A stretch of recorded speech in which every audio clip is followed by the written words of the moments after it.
Baik, Bu. Sepertinya masuk semua nih ya. Alhamdulillah. Sebelum itu mari kita berdoa. Bismillahirrahmanirrahim. Ibu bilang ini kelas IPS dulu ya. Kalau ibu bilang IPS dulu ya banyak. Sehat, cerdas, ceria. Yes, bisa? Bisa.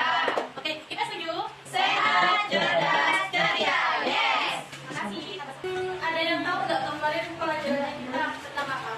Ekonomi kreatif. Oh iya, ekonomi kreatif. Kedatangan bangsa kolonialisme di Indonesia, Bu. Iya, ekonomi kreatif itu kan minggu lalu ya. Iya. Nah, saya mau tanya dulu.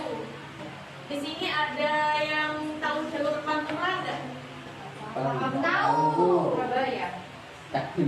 Oh, Mas Arul tahu nih masalahnya apa ya? Jalur Pantura yaitu jalan sepanjang 1000 km dari Anyer sampai Panarukan atau dikenal dengan jalur Pantura Utara. Oke, bener banget. Jalur pantura itu dari Anyer sampai Situbondo ya, teman-teman. Nah, sekarang Ibu mau jelaskan dulu tentang kebijakan kolonialisme di Indonesia. Yang pertama kali datang itu adalah apa ini? VOC. VOC itu adalah kebijakan yang ada di Belanda. Dia kebijakan dari Belanda di perusahaan itu. Nah, VOC di Indonesia itu sangat menyebalkan banget ya. Soalnya ini dia itu melakukan monopoli perdagangan. Jadi orang-orang yang datang itu tidak bisa dibuka, sehingga hanya dia yang bisa membeli. Beri monopoli itu. Lalu ini ada pelayaran beli ya. Pelayaran beli itu pelayaran untuk mengawasi perdagangan di tempat yang ada di Sulawesi. Lalu ini ada yang lebih banyak. Ada ya? Domba. Di domba ini. Jadi Belanda itu dulu bukan domba apa? Para penguasa lokal. Jadi artinya terhadap domba. Jadi Belanda yang menang ya. Terus ada yang namanya referendum. Jadi ini penyerahan hasil lebih pada Belanda. Lalu setelah saat Belanda datang itu, yang lama Belanda itu tinggal saham. Lalu datanglah Prancis. Jadi Belanda dari Indonesia lalu datang Prancis. Prancis ini kebijakannya hampir sama kayak Belanda. Nah, dia itu bikin benteng-benteng pertahanan di Pulau Kalimantan itu buat dia bisa mempertahankan di Inggris. Lalu yang ini ada pabrik senjata api dibangun di Semarang dan Surabaya. Nah, ini yang namanya jalur pantura. Coba lihat dari sejarah ini. Sepanjang ini, sini, dari provinsi Banten sampai Situbondo ini jalur pantura. Di orang-orang itu disuruh buat membangun jalan ini tanpa dibayar. Panjangnya itu sekitar 1000 km ya. Kita pernah nyampe. Lalu Prancis ini sudah dekat dari pengadilan kapal Indonesia. Setelah Prancis, selanjutnya itu datanglah Inggris. Inggris di sini Prancis dikalahkan sama Inggris setelah Inggris menduduki Indonesia. Inggris ini menghapus tadi orang yang benar itu representatif ya. Menghapus tapi menjadi orang biasa. Jadi orang yang ini kemudian mereka berarti Inggris. Lalu si Indonesia ini juga membagi 16 kali si dekar kawan-kawan. Nah, setelah Inggris datang, setelah Inggris pergi digantikan sama Belanda. Apa bedanya VOC sama Belanda? VOC itu kan memang ada Belanda. Kalau Belanda ini ya, memang Belanda yang ya. Yang jadi di Belanda ini ada namanya kultur Sassul. Kultur Sassul itu adalah penyerahan 1/5 tanah sawah orang Indonesia untuk tanah Israel yang Belanda. Lalu mereka juga mau ini membawahi para penjaga kapal itu dibawahi sama Belanda ini. Terus akhirnya ini mereka sudah penjaga paksa berarti yang harus menanamkan seperti tebu, kopi, terus pokoknya harus diwajibkan sama Belanda itu ya. Dari sini ada yang ingin ditanyakan nggak? Ada Bu, saya Iya, apa enggak? bagaimana keadaan rakyat di sini jika mereka dijajah bangsa Jepang? Oke, bagus banget pertanyaannya. Bagaimana keadaan warga pribumi ketika mereka dijajah oleh bangsa Indonesia ya? Jadi kemiskinan dan penderitaan itu di mana-mana. Karena apa? Karena hasil buminya itu dinikmati sama pihak Eropa itu, tapi si warga pribuminya itu merasa sangat miskin karena tidak mendapatkan hasil dari hasil buminya mereka sendiri. Nah, sekarang sudah ada lagi nggak? Tidak ada Bu. Nggak ada. Oke, terima kasih ya. Sekarang Ibu mau bagi kelompok dulu ya. Kelompok 1, 2, 3, sama 4.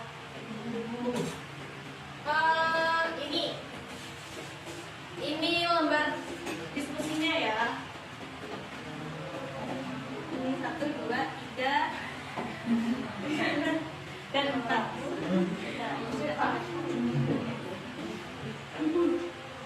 Oke, sebelum kita membahas diskusi biar lebih semangat, kita main games dulu ya. Mau?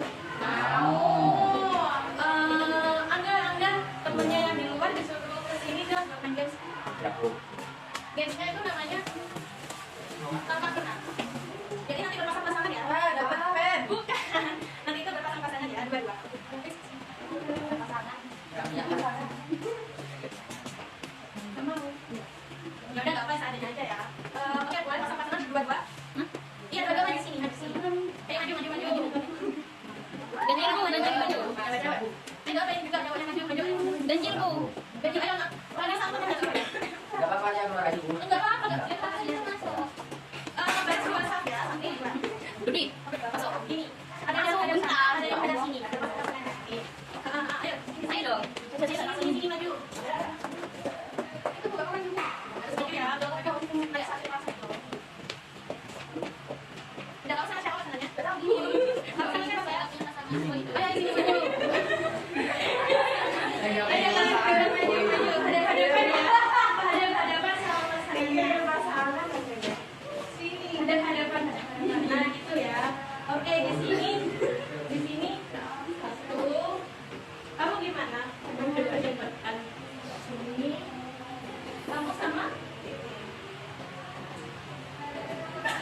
sama dia. Ikuti instruksi ibu ya. Kalau ibu bilang kepala, pegang kepala. Bunda, lutut, kaki. Tapi kalau ibu bilang benak, langsung jepit-jepitan ambil benak sama pasangannya. Oke, siap? Siap. Siap. Oh, ini tadi udah ada buta. Kita buta. Siapa depan dia ada paham? Ini di bawah tuh sampai nanya. Oke, siap. Kepala, pundak, lutut, kaki, lutut, pundak, kepala, benar. Nggak kuat apa jawabnya. Oke, sekali lagi, taruh lagi. Mana tadi? Lambung. Ulang, ayo lagi ya. Lambung. Lutut, kaki, kepala, pundak, lutut. Nggak boleh jawab dulu itu. Nggak boleh jawab dulu. Lutut, pundak, kepala, pundak, lutut, benar.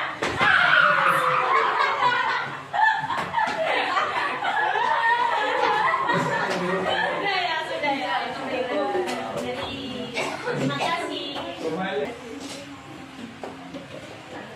Cantik ya, satu, tiga,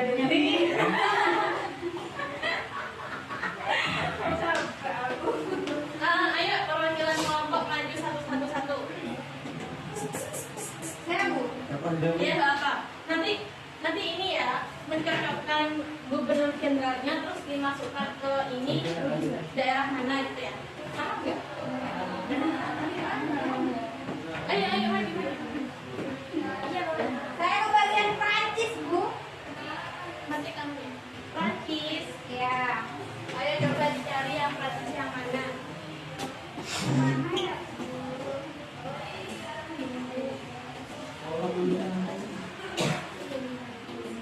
Dimasukkan di daerah yang Prancis. Kita masukkan. Nah, Daerah mana masuk ke Bu?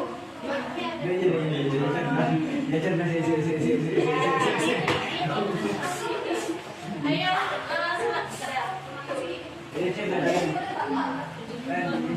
ayo selanjutnya kelompok VOC. Siapa yang mau maju? Ya, VOC ini. Masukkan ke daerah VOC ya.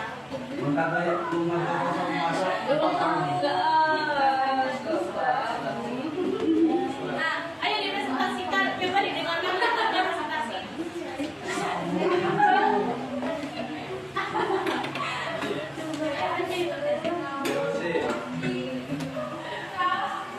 Objek terkenal Ya, keras. sebagai CP kebijakan VOC yang pertama memonopoli perdagangan, yang kedua melakukan pelayanan hingga mengawasi penjualan rempah-rempah Maluku, yang ketiga politik dan Pribadi. politik adu domba untuk mengalahkan para pengusaha lokal. Selanjutnya kemunduran. Yang satu, angka perusahaan yang semakin habis. Dua, kasus korupsi para petinggi VOC di Nusantara. Ada yang oke, terima kasih presentasinya. Ada yang mau menambahkan atau menyanggah ya? Cukup. Saya mau Oh dengar. iya, silakan Kak Ros.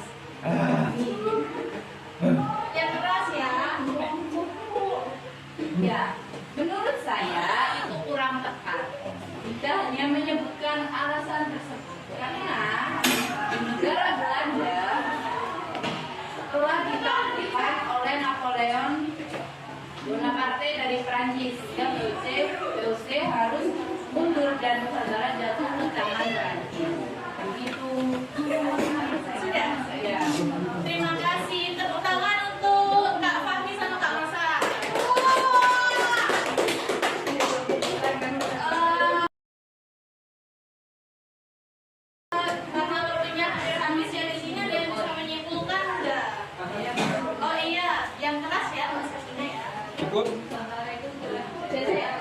Saya tahu rambutnya udah makarin apa itu jadi terakhir lamaran ulang tahun itu masyarakat bisa karena kekayaan alamnya Oke, benar sekali. Jadi di sini saya mau menambahkan kesimpulan ya. Saya pernah dengar cerita dari nenek saya nih bahwa dulu waktu zaman Belanda menyerang ya, masih kolonialisme. Di situ warganya tuh sangat kemiskinan banget ya. Bayangkan saudara nenek saya itu mau menikah, tapi karena dia tidak punya apa sewet, tahu sewet? Tahu. Nah, sewet itu jadi dia berniat untuk membarter, tahu barter kan? Tahu. Untuk mengganti sewetnya itu dengan sebidang tanah sawah. Bayangkan, hanya satu sewet diganti dengan sebidang sawah. Karena sawah waktu itu cukup tidak berharga, karena kan dimiliki oleh VOC itu ya. Nah, terlihat kan seberapa miskinnya masyarakat penduduk dulu itu, bahwa satu sewet itu bisa diganti dengan sebidang tanah. Jadi sekarang sebelum penutupan kita evaluasi dulu ya. Ya, yang pertama yaitu silakan dicatat pertanyaannya, bagaimana kondisi masyarakat pribumi ketika menjalankan kerja di pembangunan Jalan Anyar Panakukang? Oke, sudah ya? Sudah. Yang kedua, sebutkan beberapa kebijakan yang diambil Dendels di Indonesia. Sudah? Sudah. Yang ketiga, apa saja yang kamu ketahui tentang peninggalan kolonialisme yang masih bisa kamu lihat hingga sekarang? Nanti jawabannya dikumpulkan di ruangannya Ibu jam 9 tepat ya, jangan lupa. Ketua kelas tolong dikoordinir ya, dikumpulkan jawabannya. Ya, oke. Sekian dari saya. Terima kasih ya atas perhatiannya. Sebelum kita akhiri pelajaran pada siang hari ini, mari kita belajar hamdalah bersama-sama. Alhamdulillahirobbilalamin. Assalamualaikum warahmatullahi wabarakatuh. Waalaikumsalam.